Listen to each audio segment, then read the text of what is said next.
Please, I'm begging you. Help me. The elderly woman crouched on the sidewalk, her hands shaking as she reached out.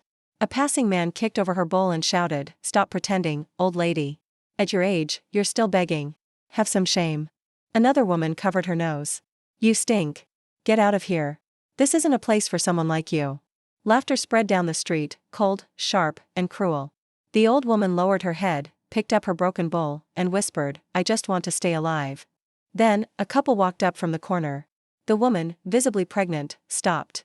She gently placed a few bills into the bowl. "Take care," she said softly. The old woman looked up, a flicker of light in her eyes. "Thank you."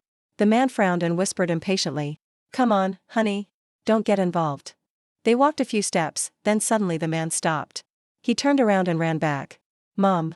The old woman snapped her head up. "Ethan, is that you?" Ethan's hands began to shake. "How are you here? I bought you a house. I send you money every month." Tears instantly filled the old woman's eyes.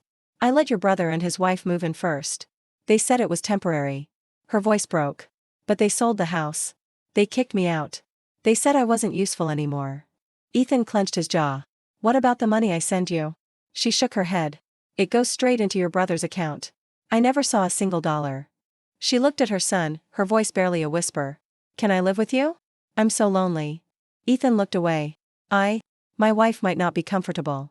He pulled out a wad of cash and pressed it into her hand. "Rent a place for now. I'll visit you." The old woman's eyes turned red. "So, you think I embarrass you, too? Because I'm old. I don't deserve to come home." The air froze. Then the wife stepped forward. She looked at Ethan, her voice quiet but sharp enough to cut. "Why didn't you tell me that she's your mother?" Ethan lowered his head, unable to speak. The wife gently took the money from the old woman's hand. Ethan panicked. "What are you doing?" She looked at him and said slowly, "This was never about money." She turned, knelt in front of the old woman, and held her cold, trembling hands. "Mom, you don't need charity. What you need is a home, companionship, and love." She stood up, one hand protecting her belly, and looked at Ethan. "If one day," she said, "our child watches us walk away like this, I would be ashamed of us." Then she smiled, gentle but unshakable. She helped the old woman up. "Come home with us. Without you, this family isn't complete."